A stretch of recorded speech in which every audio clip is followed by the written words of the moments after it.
Aloha from Maui, Hawaii, and welcome to a Maui Music Moment. I'm your host, Randall Rospond. Our program intends to inspire, educate, and entertain you with an intimate glimpse into the sights, sounds, and minds of some of Maui's most unique musicians, songwriters, entertainers, and who knows what else.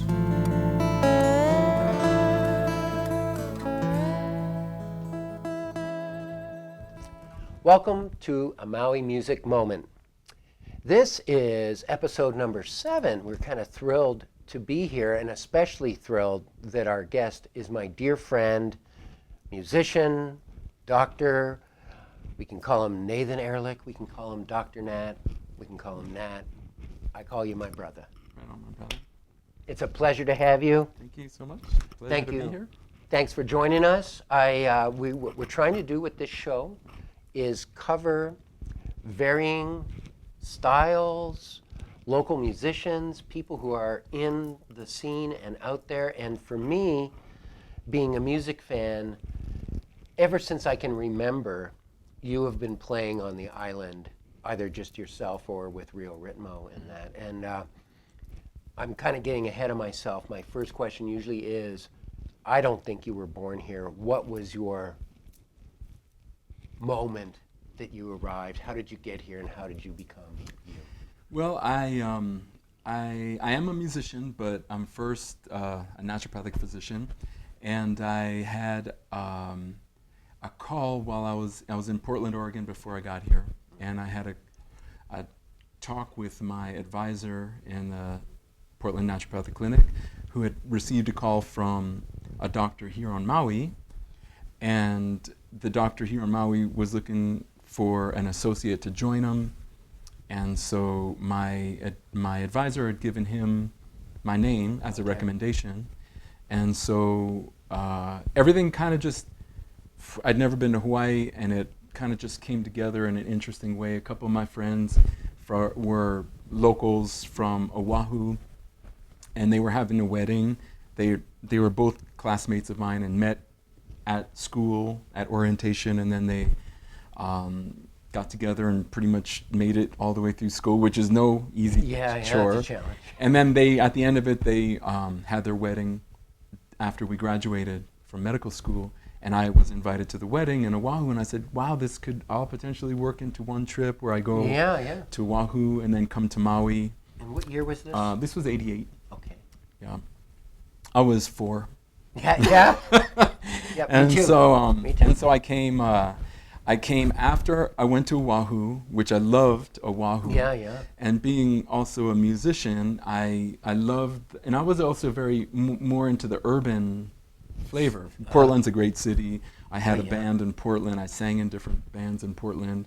And when I came to Hawaii, I looked at Oahu, and there were job opportunities there as a physician, but I was like, wow, this is a city in this awesome subtropical paradise, and thought I would just, had a great time on Oahu.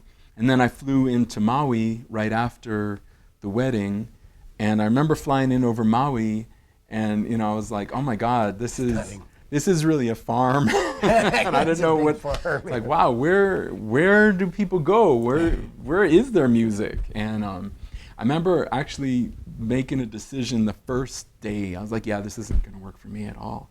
And I started changing. In those days, you could just pretty much just easily change your ticket, show up at the gate, and just have a boarding pass and get back on whatever plane you wanted. And so I changed my ticket to go back to Oahu, and I met most of the naturopathic doctors who were here already and established, including who would later become my boss, Dr. Michael Dickens. And then he, by the time I met him, I'd already changed my ticket. I already made my mind. I was done. Like, no, I can't do it. So I really, we had a great connection. I saw how his practice was, and he saw what skills I had accumulated at that time, and we were a good fit in terms of how our practice styles were, because I was oriented more towards physical medicine, we call it. And so when he heard that he said, really, you don't see yourself living on Maui, where do you see yourself living? I go, Honolulu.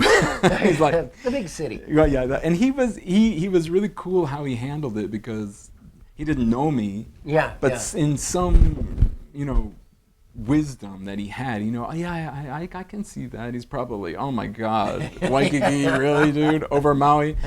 And I thought, well, yeah, I just, I had some good connections with some musicians there. And I was like, yeah, totally. Yeah. He goes, I understand that. But before you do that, do me a favor.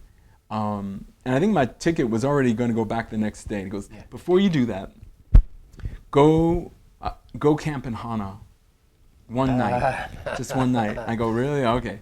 So I went on a journey. He gave me his camping gear. I went out there. Back then you could camp up in Hamoa on that little alcove there.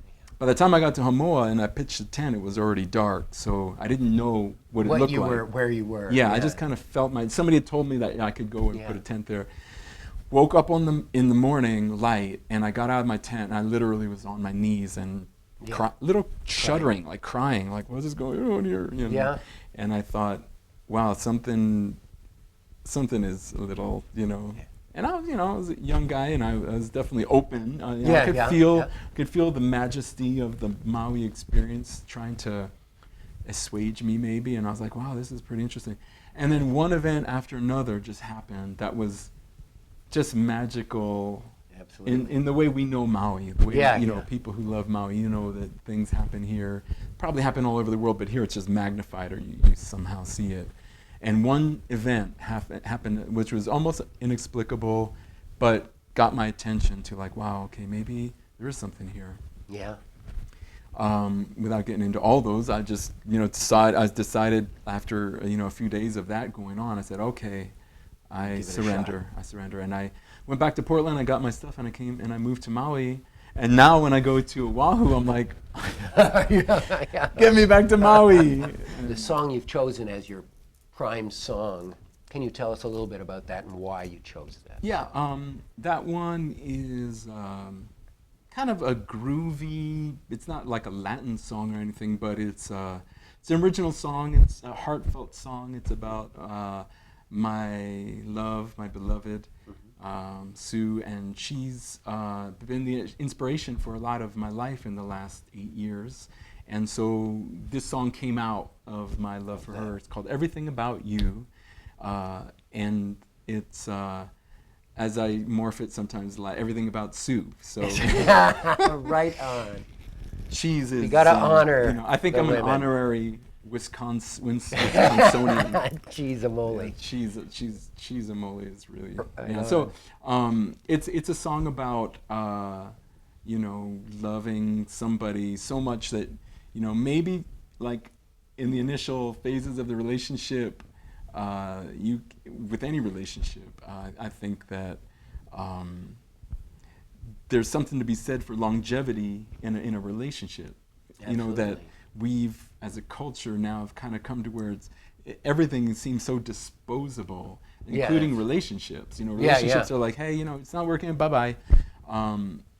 But we don't value what our generations before us, there was never really an option to just discard the relationship. You just worked it out. And at the end, in hindsight, maybe 30, 40 years in hindsight, you look like, wow, we made it through some amazing times. And that made us love each other that much more. Yeah. So in the beginning of the relationship, we go through trying to understand somebody. We're culturally very different. We're very different people still to this moment. But as I'm trying to understand how she approaches life, I'm reminding myself that as I know you love somebody so much, that all the idiosyncrasies in the initial parts of relationship that maybe even kind of you don't understand, or maybe even they bother you or they irk you or rub you the wrong way, eventually you'll actually love that. And so it's kind of like a mantra. It's like, you ask me, reasons why I love you. And I say, well, maybe it's because I love everything about you. And it's a promise. It's a promise to myself, like, And sure enough, following that little reminder to myself, I've learned to love everything, and the parts that I'm hard, that I get challenged with, I just remind myself everything about Sue. I love everything about Sue. So, wow. yeah, that's right what on, brother. That's what that song's about. Well, folks, let's give it a listen and a viewing right here.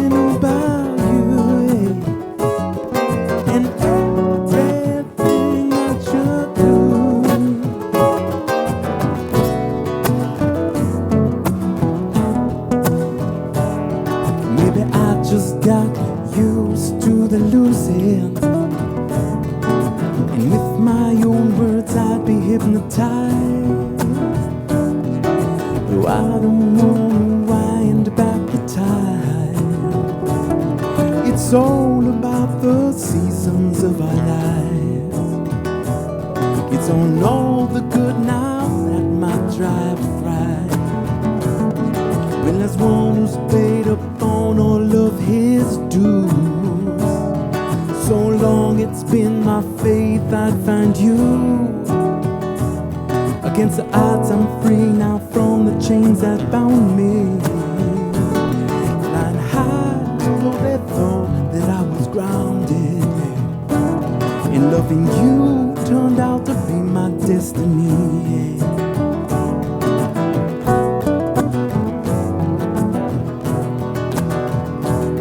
There's some reasons why I love you.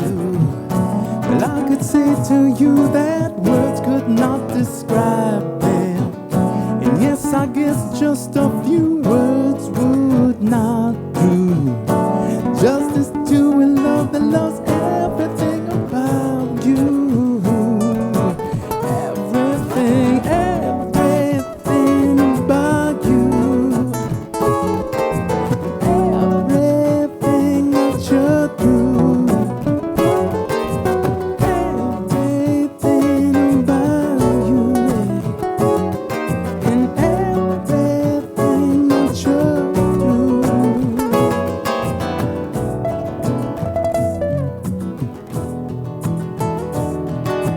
Now we're kneeling right in your direction, and you know that it feels so right. And I'm healed by your songs that surround me. From my dreams I'm waking up into the light. Today you got my love with all my might, and I know that I found my reflection when I gaze way up into the starry skies. And I know that I'm bound for redemption, and I finally got to see that you were right. That if I were blind, you'd be my sight.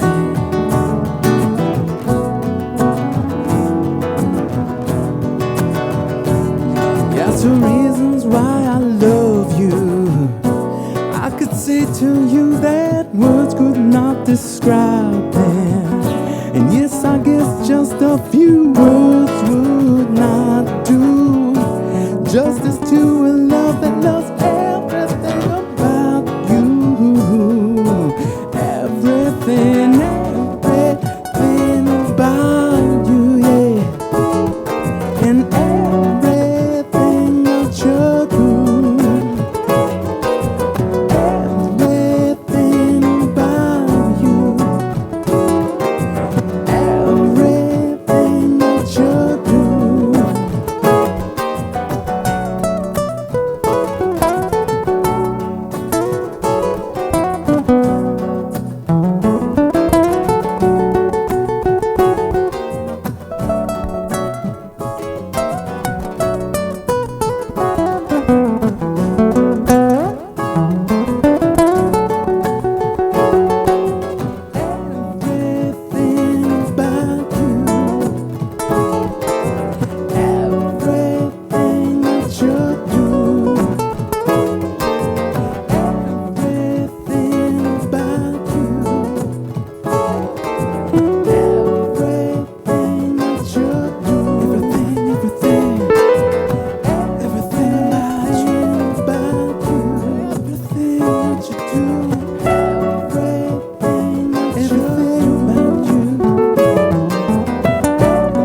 my backyard kind of reminds me of Mexico a little because I'm kind of a cactus guy. Yeah.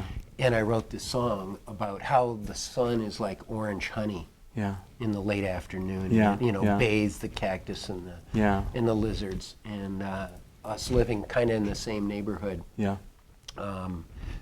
it was just natural because of the stylings of it to Right, be beautiful. honored to have you join me. Thank you very much. Beautiful song. Orange Honey, my dear friend Nathan Ehrlich, or Dr. Nat, if you will.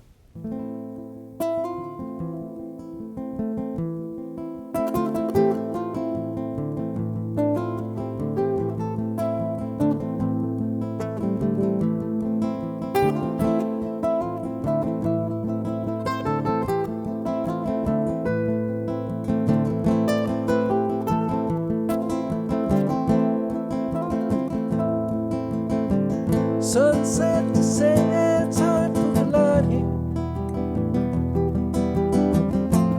Bathe the lizards with its orange honey. Sun's going down at Bukalani. Warms the cactus with its orange honey. Nighttime just around the bay. Blessed day, my friend. Nighttime just around the bay. Well, another blessed day, my friend. Pray the sun and soul shall rise out behind us eastern skies. Sky sings, whoa, Bukalani. Sun and soul shall rise out behind us eastern skies. Sky sings, whoa, Bukalani.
Sunset sets on Bukalani.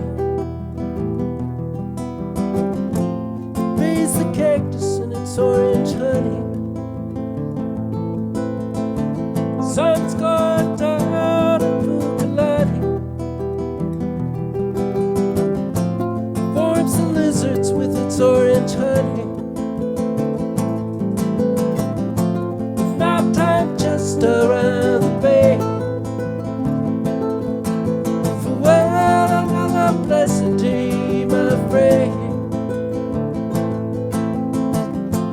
Nighttime just around the bay. Well, another blessed day, my friend. Pray the sun and soul shall rise out behind us eastern skies.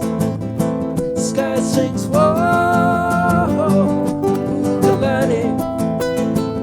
Red sun and soul shall rise out behind us eastern skies. Sky sings, whoa, Bukalani.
our guest, Dr. Nat. Thank you, brother, for being on the show. And on behalf of producer Larry John, videographer Carl Rozicki, and Akaku Cable TV Maui, from myself and Dr. Nat, mahalo nui loa. Thank you for joining us. Hello. Aloha. Aloha. Take a left Empire, go straight past the mill. Straight past the church of Father Damien. Take a right in the fork in the cane on Baldwin. Now, your back will be warmed by the setting sun. Seems like they're scared for you to know me. And I even saw you try to hide, but they just can't see the beauty of the way that we feel inside. We'll take a ride up the river, yeah.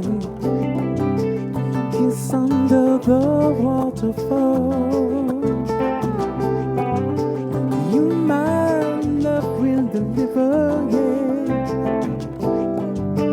Tender yet strong, the shadow of the road.